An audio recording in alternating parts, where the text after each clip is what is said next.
નમો લોએ serve સાઉ એસો વંચન મુખારો સર્વાપણસણો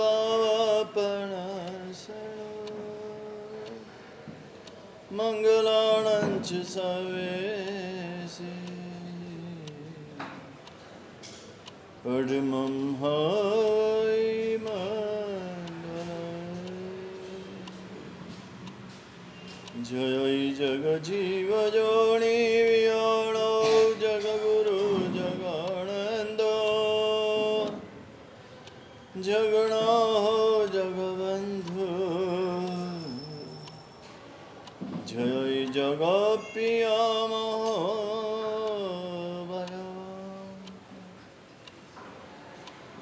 જય સુયાણં પવતીર્થયારણ્યમવચિમો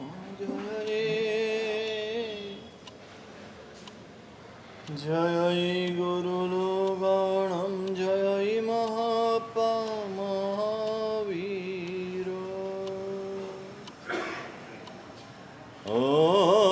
ઓમકારં બિંદુ સંયુક્તં નિત્યં ધ્યાયન્તિ યોગિનઃ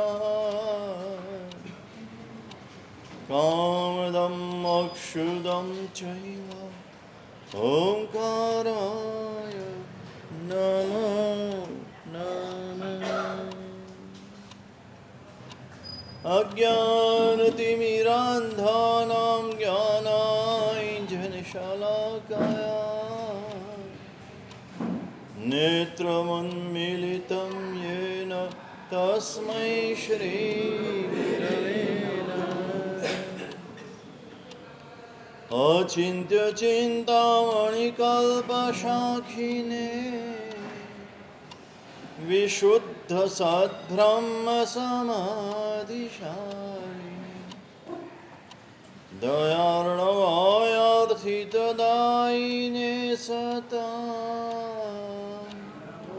નમો નમઃ શ્રી ગુરુનેમિ સૂરાય નમો નમઃ શ્રી ગુરુનેમિ સૂરાય નમો નમઃ શ્રી ગુરુનેમિ સૂરાય હમેમિ સવ જીવે સવે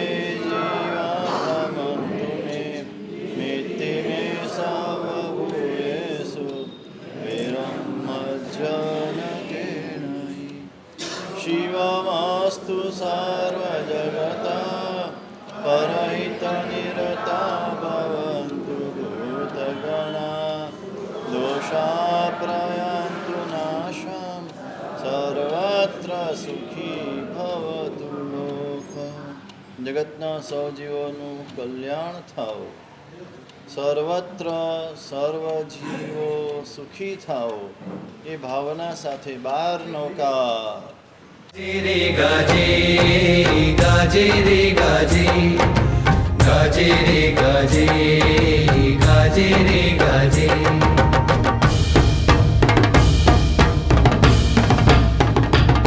મારા વીરનું શાસન ગાજે મહાવીરનું શાસન ગાજે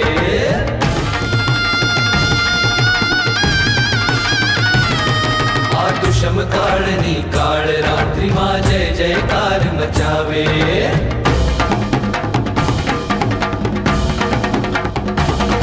મારા વીરનું શાસન ગાજે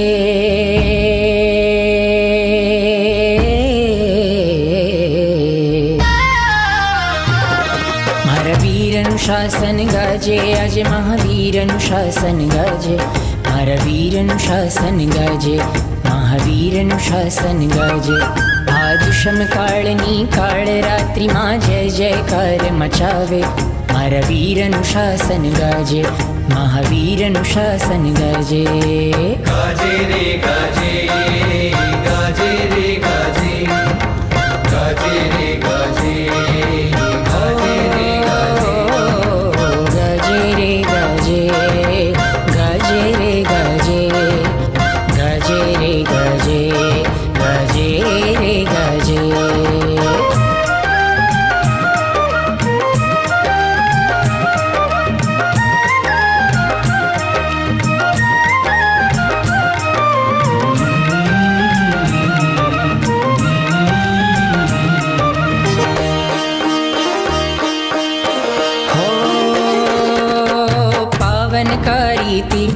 ભૂમિઓ જિન બિંબોને જિનાલયો પાવનકારી તીર્થ ભૂમિઓ જિન બિંબોને જિનાલયો હો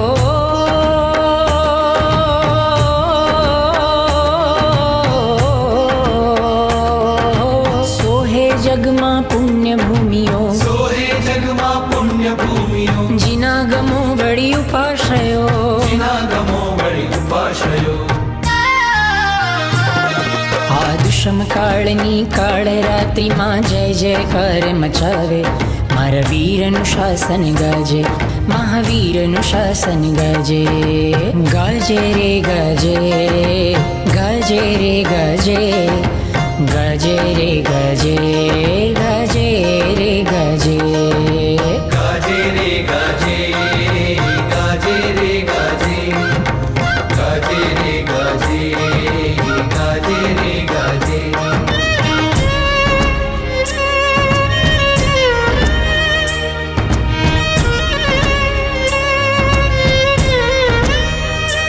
અમર રહો જિન શાસન જિન શાસન અમર રહો જિન શાસન જિન શાસન અમર રહો જિન શાસન પશ્યન્તિ યોગિનો યસ્ય સ્વરૂપં ધ્યાનચરતચિંતા દદાના મનસા શુદ્ધિ તમ સ્તુવે પરમેશ અનંત ઉત્પાદી શાસ્ત્રકાર ચારિત્ર સુંદર ગણી મહારાજા આચારોપદેશ તે પરમેશ્વરની હું સ્તુતિ કરું છું. કયા પરમેશ્વર? વંદન કરીએ, નમસ્કાર કરીએ, પૂજન કરીએ તો કોનું કરીએ છીએ તો ખબર હોય ગઈ. અને બધાને ઊભા કર્યા ને તમે બહુમાન કરી લીધું. કોઈને ખબર નથી કે હું કોનું કરું છું. ખબર છે? નથી. ખબર નથી તો ભાવ નહીં જાગે. કીધું એટલે કરી દીધું. ભાવ ક્યારે જાગે? કે ખબર હોય કે આ વ્યક્તિ કોણ છે, એ શું કરે છે, કેવા કાર્યો કર્યા છે, કેવા કરી રહ્યો છે, એના ગુણ શું છે, કયા કુળનો છે, કયા ખાનદાનનો છે, શું ભણેલો છે. અને તમારે જે જાણવું હોય પટવા, શું જાણવું હોય કે શું કમાય છે, सब आगे से बार आया हुआ एमा विचारવું હોય નહીં સાહેબ. જનરલ વાત કરું છું. કેટલું કમાય છે, એમ શું વાત છે? 500 કરોડની કંપની છે, 1000 કરોડની કંપની છે. ઓહો હો કેવા ભાવ બદલાઈ જાય. અહીંથી શરૂ થાય, અહીંથી આમ થાય.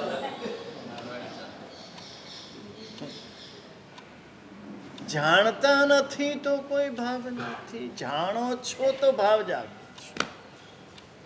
આટલા વર્ષોથી પ્રભુને પૂજીએ છીએ, પ્રભુને જાણીએ છીએ. કેટલા શું જાણીએ છીએ? એ કોણ છે, એની વિશેષતા શું છે, એના ગુણો શું છે, એનું સ્વરૂપ શું છે. શા માટે પૂજીએ છે પછીની વાત છે. પણ પહેલા તો જેને પૂજીએ છે, જેને માનીએ છે, જેના દર્શન કરીએ છે, જેની ભક્તિ કરીએ છે, એને જાણવા જરૂરી છે. તમે મને પણ વંદન કરો છો, જાણે છે કેટલા? બસ બધાએ વ્યાખ્યાન પહેલા વંદન કરવું જોઈએ. સાધુ ભગવાન છે, આચાર્ય ભગવાન છે, ગુરુ ભગવાન છે એટલે વંદન કરી લો. ઈચ્છામી ખમાસમો વંદિયું જાણી જાય નિસિયાય. સાહેબ હવે તો જાણીએ છીએ. આચાર છે એટલા પૂરતું જ કરો છો એટલે ભાવ નથી જાગતા. સાહેબ હવે તો જાણી ગયા ને. કેટલા જાણ્યા? એટલું જાણીએ કે સર્વ જીવોની કલ્યાણની ભાવનાથી બધાને એક ભાગ જાણ્યો, એક ભાગ જાણ્યો. સંપૂર્ણ જાણ્યા નથી ત્યાં સુધી પૂર્ણ ભાવ જાગે નહીં. જ્યારે એના સંપૂર્ણ ગુણો જાણીએ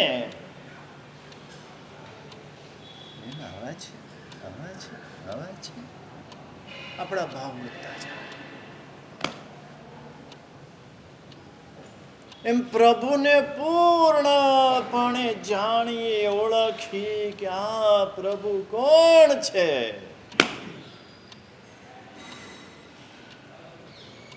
મારું કલ્યાણ એણે કર્યું છે. આપણે તો એમ માનીએ ઉમેશભાઈ કે એની પૂજા હું કરું છું, હું કરું એટલે થાય, નહીં તે કાંઈ ન થાય. મને અહીં સુધી એ લાવ્યા છે. આજે પણ મને રોગ નથી થયા એના કારણે, મારું મૃત્યુ નથી આવ્યું એના કારણે, મને આદિ વ્યાધિ ઉપાધિ નથી એ પણ એના કારણે. આ જાણીએ તો કેવા ભાવ જાગે. અને આ જાણતા નથી એટલે ભાવ જાગતો નથી. અને પછી ફરિયાદ કરીએ કે સાહેબ દેરાસર જઈએ છીએ પણ ભાવ નથી જાગતા. ક્યાંથી જાગે? ભોજન કરવા બેસો તો ભાવ જાગે છે કે નથી જાગતા? ત્યાં કેવા ભાવ જાગે છે? રોજે રોજ કરો છો તોય ભાવ જાગે છે. જેટલી વાર કરો એટલી વાર ભાવથી કરો છો. ખબર છે આ ભોજન મારા માટે જરૂરી છે, આ મને લાભ કરે છે, આ મને શક્તિ આપે છે, આ સ્ફૂર્તિ આપે છે, આ તાજગી આપે છે, આ સુખ આપે છે. આ ખબર છે, આના માટે ખબર છે. એ શક્તિ આપે છે, એ સુખ આપે છે, એ સ્ફૂર્તિ આપે છે, એ સ્મૃતિ આપે છે, એ શાંતિ આપે છે, એ પ્રસન્નતા આપે છે. આ બધું એ આપે છે. આ ખબર પડે તો ભાવ જાગે. જાગ્યા વિના ના રહે. ભાવ ન જાગે તો જ આશ્ચર્ય. સુખીને પણ ભાવ જાગે ને દુઃખીને પણ ભાવ જાગે. દુઃખમાં સાંભળે રામે જે કીધું ને એક અપેક્ષા એ છે, અમુક પ્રકારના વ્યક્તિ માટે છે. બાકી જેને ખરેખર એની ઓળખાણ થઈ ગઈ છે એ સુખમાં પણ એમ કે છે આ બધું સુખ આના કારણે છે.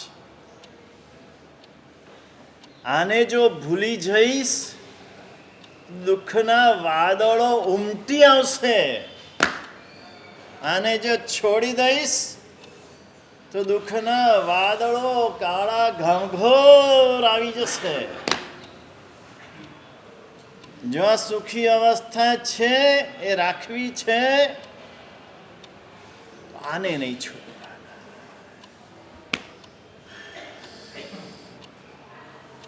અને દુઃખીઓએ પણ એમ વિચારી આ દુઃખ બધું આનાથી જશે, આનાથી જ જશે.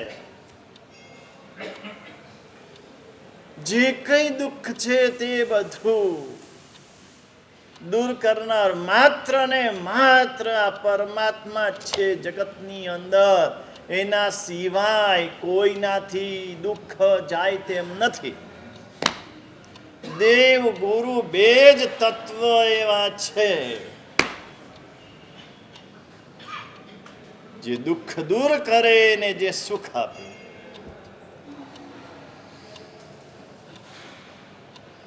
આપણને ડૉક્ટર યાદ આવે, ઇન્જેક્શન યાદ આવે, દવા યાદ આવે. હં?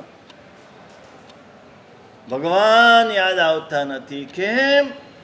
આપણે માન્યું છે કે આ દવાથી મારું દુઃખ દૂર થશે, આ ઇન્જેક્શનથી મારું દુઃખ દૂર થશે, આ ડૉક્ટરથી મારું દુઃખ દૂર થશે. તમને કીધું હતું ને, આ સંઘપતિ જે હવે સંઘ લઈ જવાના છે, પૂનાવાળા પાટણ વાવથી ગિરનાર ને ગિરનારથી શત્રુંજય, એના પપ્પાને લકવા થઈ ગયો હોસ્પિટલમાં, આઈસીયુમાં જ.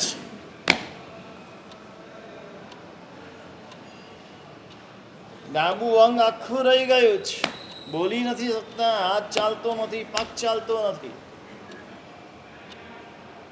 અને ડૉક્ટર કે એક ઇન્જેક્શન આપવું પડશે ફરીથી આ બ્રેન સ્ટ્રોક ના આવે એના માટે, પણ એમાં જોખમ છે. એટલે સહી લેવા આવ્યા. ડૉક્ટર તો જવાબદારી રાખે. હે, કેટલી વાર સહી લઈ લે હોસ્પિટલમાં તમારી પાસે? આમાં મારી કોઈ જવાબદારી નથી, જે કંઈ થાય સારું ખોટું એ બધી જવાબદારી તમે એમ લખી દો કે આ મારી છે, ડૉક્ટરની જવાબદારી નથી, હોસ્પિટલની નથી. એમાં તમારે સહી કરવાની. ને છતાં એનું શરણ સ્વીકારો તમે. અને આ જવાબદારી સ્વીકારે છે, એનું શરણ સ્વીકારતા નથી. એ જવાબદારી સ્વીકારે છે, હું મરણ નહીં આવવા દઉં, હું રોગ નહીં આવવા દઉં, રોગ હશે તો દૂર કરી દઈશ. આ બધી જવાબદારી સ્વીકારે છે, એનું શરણ સ્વીકારવું નથી. અને એના છોકરાએ સહી કરતા પેલા ડૉક્ટરને કીધું, મુझे 10 મિનિટ દે દો.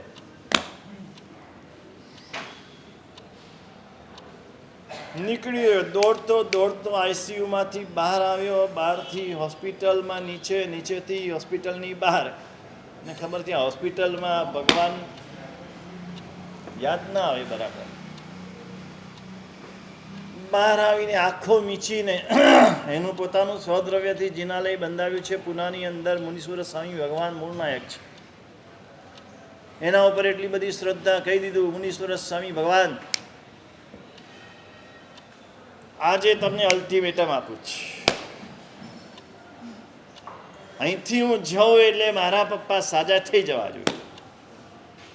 જો થઈ જશે તો હું માનીશ કે તમે છો, નહીં થાય તો હું માનીશ કે તમે નથી. આજ પછી તમારી પાસે આવીશ નહીં. હા, ભગવાનને કહી દીધું. માણસ જોડે વાત કરતો હોય ભગવાનને આંખો મીચીને વાત કરી દીધી. 10 મિનિટમાં પાછો આવ્યો. જેવો આઈસીયુમાં દાખલ થયો, એના પપ્પા બેઠા થઈ ગયેલા. એ કે બેટા મુझे ઘર લે ચાલ. જીભ ખુલી ગઈ, હાથ ચાલુ થઈ ગયા, પગ ચાલુ થઈ ગયા. પેલી નર્સો દોડતી દોડતી આવી ગઈ, ડૉક્ટરને બોલાવી લીધા. ડૉક્ટર ये क्या हुआ, क्या हुआ, कैसे हुआ, ये नहीं सकता. હાર્ટ 10% કામ કરે, ખાલી 10%. મગજમાં એક ભાગ આખો બંધ, ખાલી એક નસ ચાલુ કે જે લોહી પહોંચાડે, એક જ નસ. ઊભા થઈ ગયા. આજનો દિવસ, કાલની ઘડી, ખલાસ. મુહૂર્ત લેવા આવેલા ત્યારે આવેલા, એકદમ સાજા, હેમખેમ. આ શ્રદ્ધા.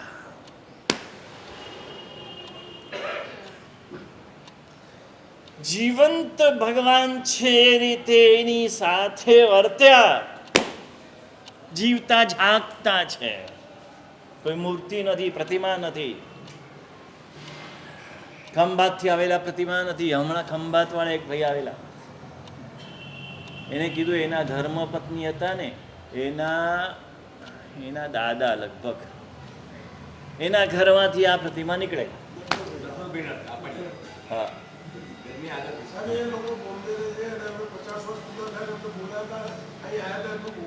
બરાબર. હમણાં એમની દીકરી કે દીકરાની દીકરી હશે, અહીંયા જમવા આવેલા ભોજનશાળા. મારી ભોજનશાળાનો કેટલો લાભ છે કેતનભાઈ. હા, એને બેસનું હતું એટલે બેસનું કરવા માટે અહીં આવેલા.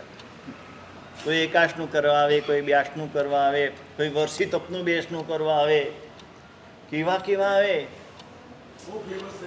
હા, પણ તમે જાઓ તો ખબર પડે કે કોણ કોણ કેવા કેવા આવે છે.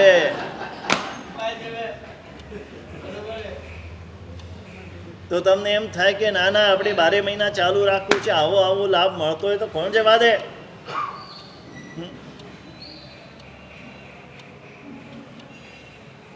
એને ત્યાંથી આ ભગવાન સાથે જૈનનગરના ધર્મનાથ ભગવાન આ બે બહાર આપ્યા, બીજા ત્યાં આગળ પધરાવ્યા ખંભાતમાં, અને ત્રીજા પણ એને કીધું મુંબઈ કે ક્યાં, જમ્મુ. હા, જમ્મુમાં એ પણ વાત કરી.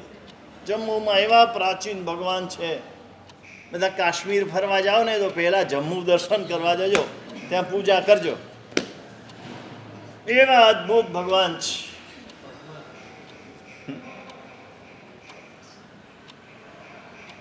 સાક્ષાત છે, સાક્ષાત. આ ઓળખાણ નથી ને એટલે આ ભાવ જાગતો નથી. આ પ્રભુની ઓળખાણ થઈ જવું જોઈએ. આ પ્રભુ કોણ છે? ગુણોના ભંડાર છે, કરુણાના સાગર છે, કૃપાના દરિયા છે. કૃપા શબ્દ આવ્યો ને ગઈકાલે જ હું પ્રશમરતિનો પાઠ આપતો હતો નાના મહારાજને. એમાં ઉમા સ્વાતિ મહારાજ શરૂઆતમાં લાગ્યું છે. શું આમ શાસ્ત્રકારોના વચનો વાંચીને એમ થઈ જાય, શું શાસ્ત્રકારો કેવા આટલા ઊંચા જ્ઞાની. આપણે તો એ જ્ઞાન હોય તો એમ જ કહીએ આ કેવલ જ્ઞાની છે, એવા જ્ઞાની. અને એમ લખે છે કે હું જડ બુદ્ધિ, હા, મારામાં કોઈ અક્કલ નથી, મારો કોઈ ક્ષયોપસમ નથી, હું જે આ રચું છું એમાં કશો દમ નથી, નથી કોઈ કાવ્ય, નથી કોઈ વિશેષ વાતો.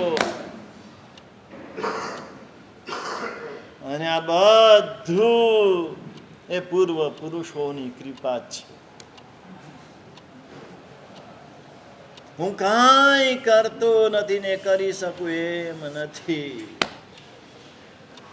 આ તો એની કૃપા છે કે આ મારું લખેલું સ્વીકારે છે. આ દ્રષ્ટિએ આ બધા ગ્રંથો વાંચીએ, આપણી પાસે નથી જ્ઞાન, નથી દર્શન, નથી ચારિત્ર, નથી તપ, એકેના ઠેકાણા નથી, નથી દાન, નથી શિયાળ, અને છતાં આપણો અહંકાર આકાશને આંબે છે. અને આ બધા ટોપના જ્ઞાની, એવા ચારિત્રવાન, અને એમ કે હું અજ્ઞ છું, હું અજ્ઞાની છું, હું કામી છું, ક્રોધી છું, માની છું, માયાવી છું. ને આપણે આપણા ગુણ ગાઈએ, પૂછ્યા વિના ચાલુ થઈ જઈએ. જેમ જેમ જ્ઞાન આવે, જેમ જેમ ધર્મ પરિણત થાય, તેમ તેમ લઘુતા આવે, નમ્રતા આવે, તો ધર્મ સાચો, નહીતર કરેલો ધર્મ બધો ખોટો.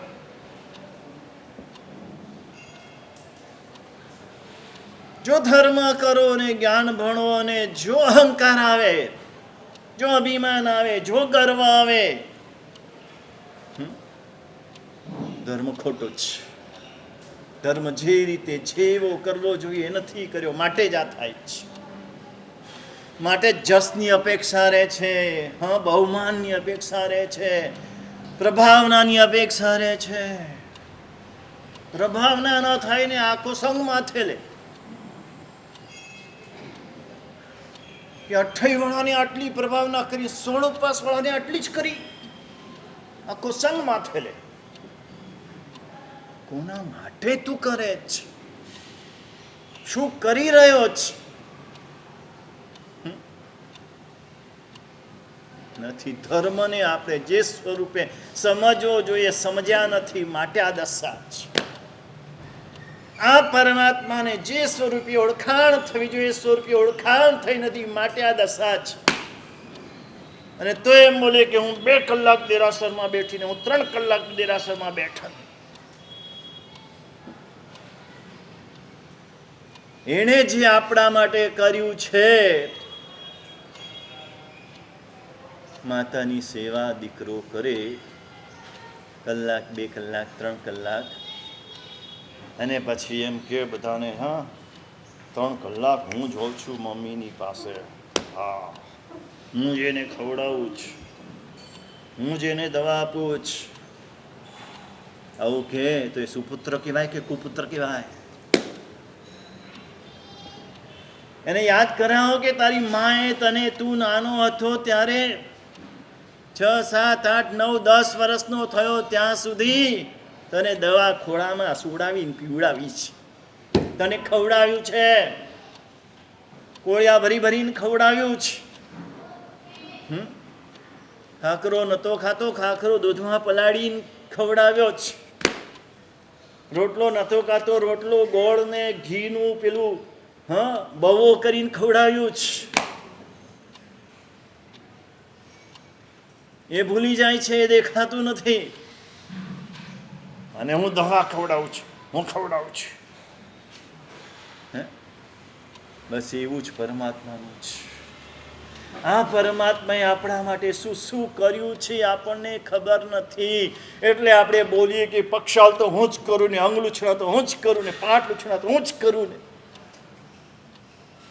આ પરમાત્માએ શું કર્યું છે આપણા માટે? ક્યારેક તો વિચાર કરો. એને જે કર્યું છે એને એનું બિંદુ જેટલું પણ આપણે કરી શકવાના નથી. પૂજારીની જગ્યાએ તમે સેવા કરો ને તો પણ કરી શકવાના નથી. આ ખંભાતમાં પેલા એક સમયે હતો, એક પણ પૂજારી નહીં, એક પણ પૂજારી નહીં. બધા શ્રાવકો જ ભક્તિ કરે. કેસર પણ એને વાટવાનું, અંગલુછણા એને ધોવાના, પાટલુછણા એને કરવાના, કાજો એને કાઢવાનો, બધું જ શ્રાવકો કરે. અને આજે એ દશા છે, માત્ર પૂજારી જ બધું કરે છે. વસ્તી જ નથી રહી. 72 દેરાસર, વસ્તી જ નથી. પૂજારીની જેમ 24 કલાક સેવા કરો ને તો પણ બિંદુ જેટલું પણ નથી.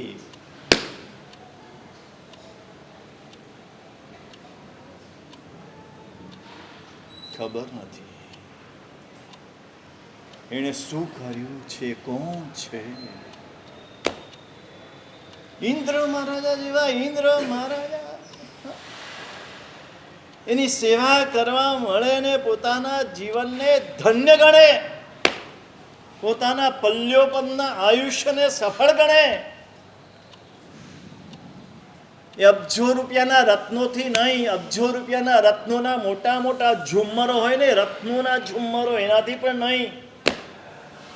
મોટી મોટી વાવડીઓમાં ક્રીડા કરે એનાથી પણ નહીં. વિશાળ ઉદ્યાનો હોય એનાથી પણ નહીં.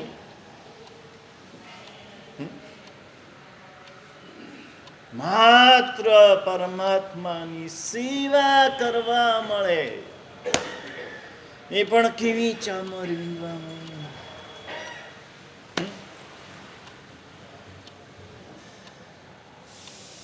માને નિજ સફલી ઘરી,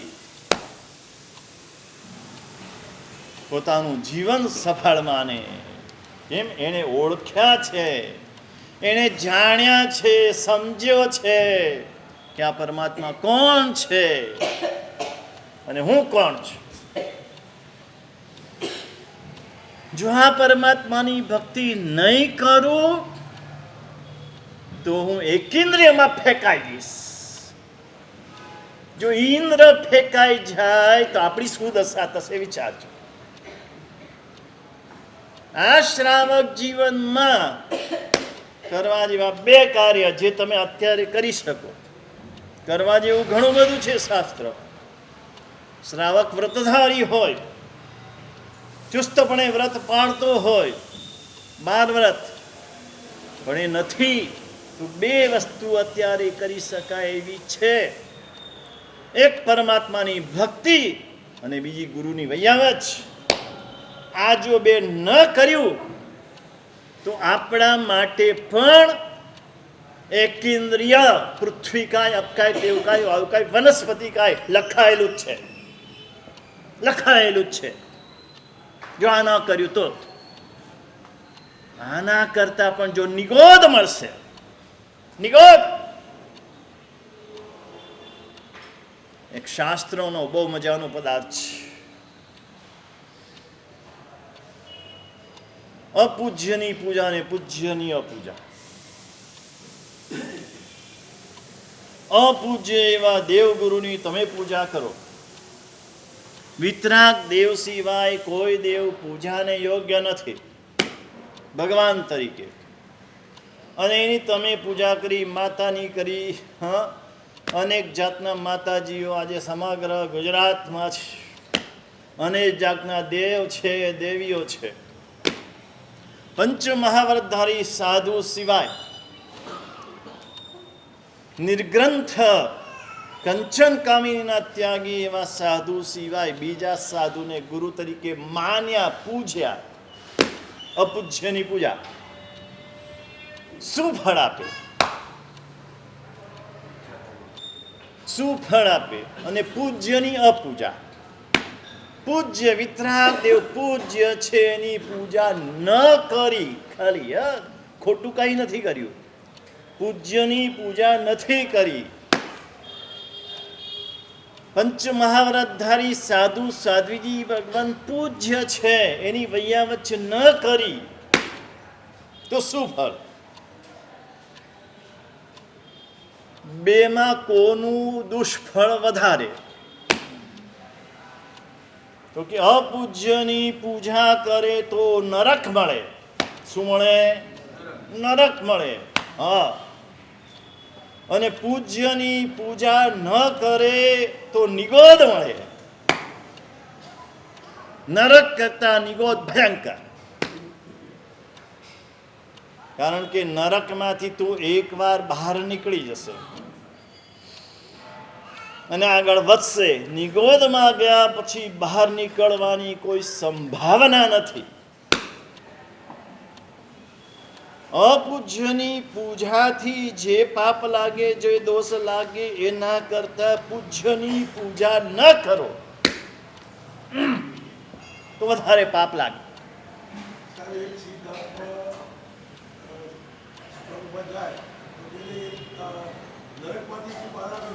નિગોદમાંથી.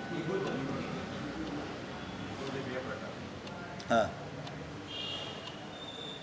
અત્યારે વાત જુદી છે. પૂજ્યની પૂજા કરવી જ જોઈએ. પૂજ્ય એવા પરમાત્માને, પૂજ્ય એવા ગુરુ, એની જો ભક્તિ, એની જો પૂજા ન કરે. પૂજા એટલે ખાલી ચંદન પૂજાની વાત નથી, ખાલી પક્ષાલની વાત નથી. આજે તમે બધા બહુ સ્થૂળ છો એટલે સૂક્ષ્મ સમજો નહીં, એટલે તમને થોડું સમજાવવું પડે. પૂજા એટલે ભક્તિ. જે પણ દ્રવ્ય ભાવ ભક્તિ કરો એ બધું પૂજામાં આવે. એટલે આ ભગવાનની સાચી ઓળખાણ આપણે કરવી છે અને સાચી ઓળખાણ કરીને પ્રભુને સાચી રીતે ભજવા છે. આ ચોમાસામાં એટલું આપણે કરી શકીએ તો પણ ઘણું છે. સાચી ભક્તિ સાઈવારી જો એક વેળા ભગવાન સાચી ભક્તિથી રીઝે છે. અને સાચી ભક્તિ કોને કહેવાય ને સાચી ભક્તિ કેવી રીતે થાય? આપણે સૌ સાચી ભક્તિ કરનારા થઈએ, સારી ભક્તિ નહીં સાચી ભક્તિ કરનારા થઈએ તો ચોક્કસ પ્રભુ રીઝે. તો ચોક્કસ પ્રભુ તો કૃપાના સાગર છે, દયાના સમુદ્ર છે, કરુણાના સાગર છે અને એને આપણી ઉપર અનંત કરુણા છે અને અનંત કરુણા વરસાવી જ રહ્યા છે. આપણે માત્ર એની ભક્તિ કરવાની છે તો એ કરુણા આપણામાં ઝીલાય. આ પરમાત્માની ભક્તિ કેવી રીતે કરવી? કેવી રીતે કરવાથી પ્રભુ રીઝે અને આપણું જે અનેક ભવનું કાર્ય છે જે નથી થયું એ સમ્યક દર્શન આપણને કેવી રીતે પ્રાપ્ત થાય શાસ્ત્રગાદી ગાદી